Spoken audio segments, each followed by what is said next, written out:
옆에 계신 성도님과 함께 인사를 나누겠습니다. 믿음대로 됩니다. 말하는 대로 됩니다.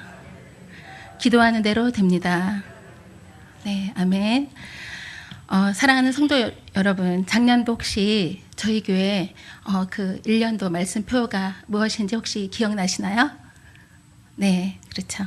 네, 나는 죽고 예수로 사는 삶입니다.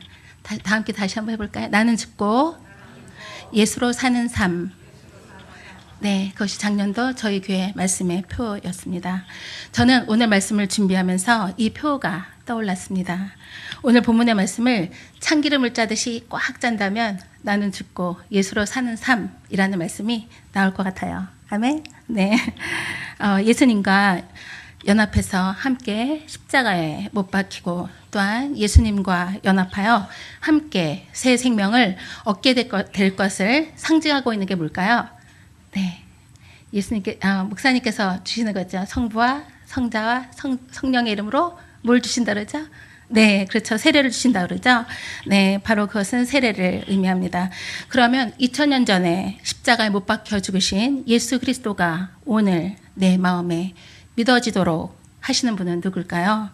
누구를 통해서 꿈 같은 예수 그리스도의 그 십자가의 진리가 생생하게 살아서 내 마음속에 믿어질 수 있습니까? 그것은 바로 성령님을 통해서 예수 그리스도 안에서 이루어지는 은혜입니다. 우리는 내적인 표징으로 믿음으로 마음에 성령님을 모신 성도들입니다. 그것을 외적으로 나타낸 것이 바로 아까 말씀드렸던 세례입니다.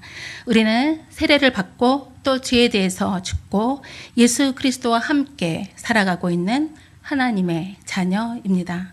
찰스 스펄전은 이렇게 말합니다. 주님의 살과 피로 우리의 눈과 입술과 생각과 심장은 의에 대해 새롭게 태어났다. 우리는 예수 그리스도 안에서 새롭게 태어난 자입니다. 사랑하는 성도님들께서도 이와 같은 확신에 거하고 계십니까? 네, 아멘. 그리스도와 연합한 성도들은 그리스도의 대속을 통해서 형벌에서 해방됐습니다. 그러하기에 우리들에게는 새 생명의 삶과 승리가 보장됐습니다. 사망은 이제 성도들에게 손을 댈 수 없습니다. 예수님의 죽음이 죄의 권세를 무력화시켰기 때문입니다. 그리고 예수님의 부활은 사망의 지배력을 무력화시켰습니다. 본문 8절 9절 말씀 함께 읽겠습니다. 시작. 만일 우리가 그리스도와 함께 죽었으면 또한 그와 함께 살 줄을 믿노니 이는 그리스도께서 죽은 자 가운데서 살아나셨음에 다시 죽지 아니하시고 사망이 다시 그를 주장하지 못할 줄을 알미로라. 따라서 예수 안에 있는 성도들에게 죽음은 더 이상 위협적인 존재가 아니라는 것입니다.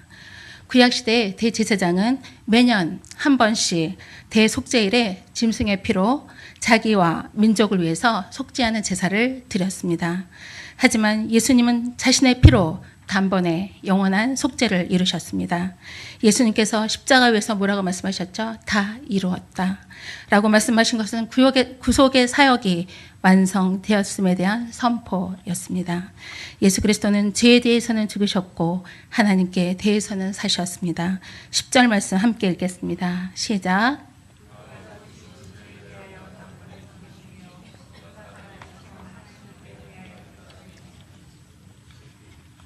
즉 예수님의 죽으심은 과거에 단 한 번 있었던 일이지만 그의 살으심은 계속되고 있다는 것입니다. 이것은 무엇을 의미합니까?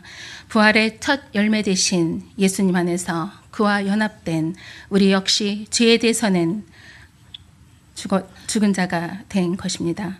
그리고 예수님과 더불어 계속적으로 사는 영생을 얻게 되었습니다. 즉 예수 그리스도와 연합한 성도는 죽음의 세력인 죄에서 벗어나 이제는 영생하는 하나님의 자녀가 된 것입니다. 본문 11절은 8절에서 10절의 말씀에 대한 결론 부분이 되겠는데요.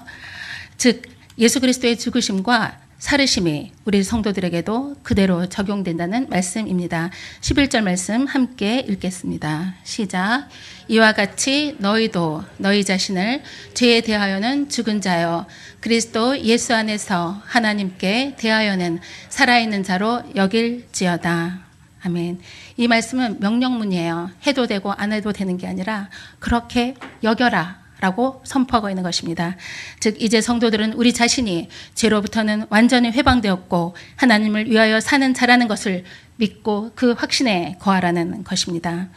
또한 예수 그리스도 안에서 하나님을 위하여 살고 있다는 사실을 잊지 않아야 합니다. 우리 성도들은 예수 그리스도 안에서 하나님의 자녀가 되었습니다. 그리고 하나님 아버지 집의 유업에 참여한 자가 되었습니다. 이것은 바로 예수 그리스도와의 연합을 통해서 우리들이 누리게 되는 축복입니다. 그 축복을 받은 성도들의 삶은 어떠해야 할까요? 우리의 몸을 의의 병기로 하나님께 드리라 라고 말씀합니다. 12절 13절 말씀 함께 읽겠습니다. 시작. 그러므로 너희는 죄가 너희 죽을 몸을 지배하지 못하게 하여 몸의 사욕에 순종하지 말고 또한 너희 지체를 불의의 무기로 죄에게 내주지 말고 오직 너희 자신을 죽은 자 가운데서 다시 살아난 자 같이 하나님께 드리며 너희 지체를 의의 무기로 하나님께 드리라. 아멘.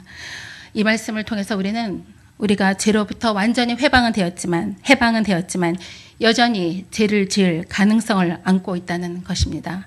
그만큼 우리는 연약한 존재라는 것을 우리는 기억해야 합니다. 그러하기에 우리는 늘 시험에 들지 않게 깨어 기도하라고 주님은 말씀하십니다. 은은 사자와 같이 두루 삼킬 자를 찾는 마귀의 유혹을 믿음으로 이겨내야 합니다. 그러하기에 악은 그 모양이라도 버리라고 말씀합니다. 창세기 4장 7절은 이렇게 말씀합니다.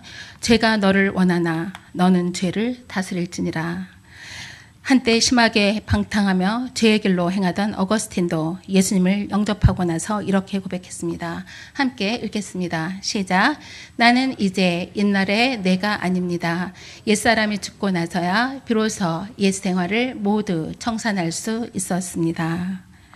예수님을 믿는다면서도 육체의 소욕을 버리지 못하고 성령의 인도하심을 따르지 못하고 있다면 우리의 옛사람이 죽지 않고 살아남아 있는 것입니다.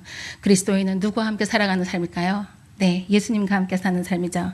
우리 안에 계신 성령이 옛 습성을 따라 육체의 소욕에 이끌리기 쉬운 우리 성도들을 붙잡아 준다는 것입니다. 성령님은 우리로 하여금 그리스도 안에서 새로운 삶을 살 수 있도록 인도해 주십니다. 그것이 바로 은혜 아래 있는 자의 삶이라는 것입니다. 본문 14절 말씀 함께 읽겠습니다. 시작. 제가 너희를 주장하지 못하리니 이는 너희가 법 아래에 있지 아니하고 은혜 아래에 있음이라. 은혜 아래에 있는 자의 삶은 어떻게 나아가야 할까요? 하나님의 도움을 구하며 기도의 무릎으로 나아가야 한다는 것입니다. 우리는 연약하기에 늘 깨어 기도해야 합니다. 그래야 할 때 내 뜻이 아니라 바로 주님의 뜻에 우리의 영적인 시선을 고정하며 그 말씀에 순종해 나가게 될 것입니다. 예수님의 부르심에 응답한 사람은 하나님의 나라의 백성다운 삶을 치열하게 살아내야 합니다. 그래야 할 때 나는 죽고 예수님으로 사는 삶을 살아갈 수 있습니다. 죄의 종로를 타던 이전에는 죄에 맞설 힘이 저희들에게는 없었습니다. 그러나 예수님과 연합한 후에는 얼마든지 죄를 이겨낼 힘이 생겼습니다. 그리스도와 연합이 없는 사람들에게는 고통은 그저 고통일 뿐입니다. 그리고 유혹이 오면 곧 그들은 죄로 실행이 되는 그런 연약함을 보입니다. 그러나 그리스도와의 연합을 이룬 우리 성도들은 고통을 통해서는 하나님의 사랑을 맛보게 됩니다. 그것이 은혜 아래에 있는 자의 삶입니다. 저 또한 건강의 어려움을 겪으면서 믿음이 많이 자랐습니다.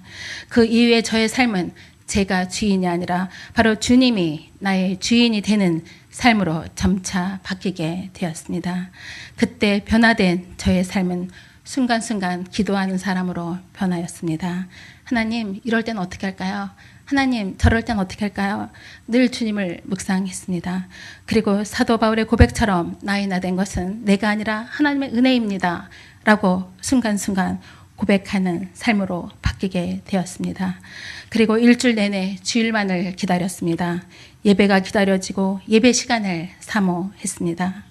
자연을 바라볼 때도 하나님의 창조하심을 깊이 느끼게 되었습니다. 길가의 꽃들이 나에게 방긋 웃으며 반기는 것 같았습니다. 눈에 보이지는 않지만 나의 얼굴에 스치는 바람은 주님의 부드러운 손길과도 같았습니다. 그런데 중요한 것은 지금 그 마음이 꾸준히 지속되지 못하고 있다는 것입니다. 언제나 주님 앞에서 부끄러운 저의 모습일 뿐입니다. 그러면서 사도 바울의 고백이 생각났습니다. 두렵고 떨림으로 구원을 이루라. 선질로 생각되면 넘어질까를 조심하라. 하나님을 향한 그 첫사랑을 회복하는 것이 저의 소망이 되었습니다. 성령님은 우리 안에 내주하셔서 우리로 그리스도와의 풍성한 연합을 누리도록 하십니다. 그렇게 하시는 목적이 뭘까요? 바로 우리를 거룩하게 하나님의 자녀다운 모습으로 살아가길 원하신다는 것입니다. 하나님의 풍성한 은혜 가운데 죄를 죽이고 성화의 삶을 부지런히 살아내면 우리는 그리스도와의 더 풍성한 연합을 누리게 될 것입니다. 하나님은 언제나 우리와 함께 하십니다.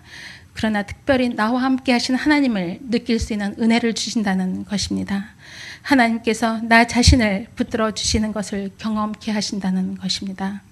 잠깐 유혹을 받고 미끄러지는 것 같아도 엎드려 간절히 기도하면 주님은 단숨에 유혹을 이길 수 있는 놀라운 은혜를 부어 주십니다. 가끔 밤에 잠이 안 올 때가 있습니다. 그러면 내가 갱년기인가?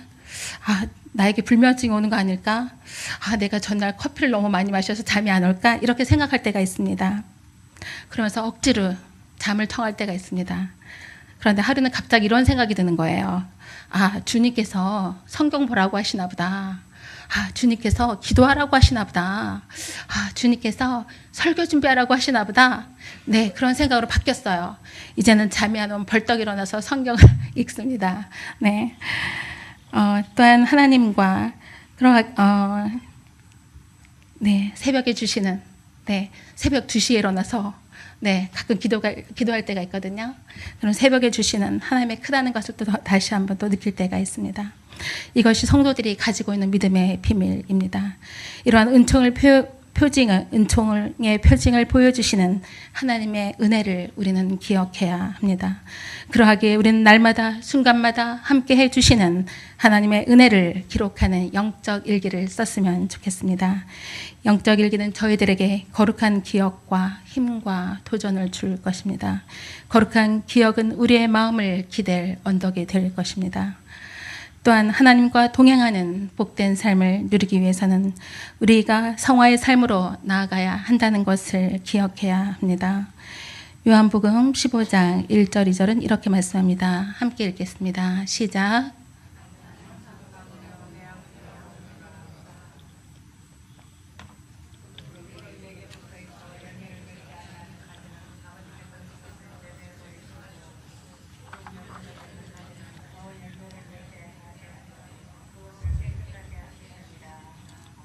아멘.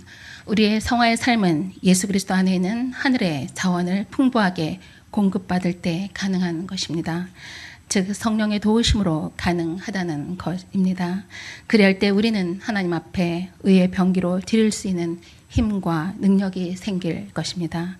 로마서 12장 2절에 이렇게 말씀합니다. 너희는 이 세대를 본받지 말고 오직 마음을 새롭게 함으로 변화를 받아 하나님의 선하시고 기뻐하시고 온전하신 뜻이 무엇인지 분별하도록 하라. 하나님을 만난 사람은 태양을 본 사람입니다. 태양을 본 사람은 땅 위의 화려한 불빛에 조금도 마음을 빼앗기지 않습니다. 하나님의 자녀인 우리들은 날마다 하나님을 아는 지식에서 또한 자라가야 합니다. 그리할 때 하나님의 선하시고 기뻐하시고 온전하신 뜻이 무엇인지 분별할 수 있는 영적 분별력을 주님이 주실 것입니다.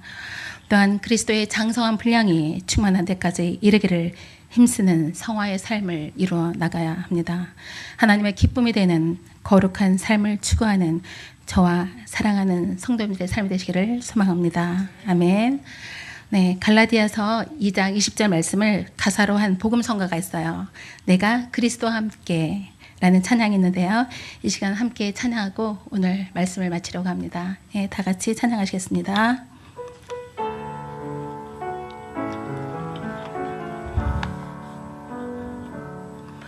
내가 그리스도와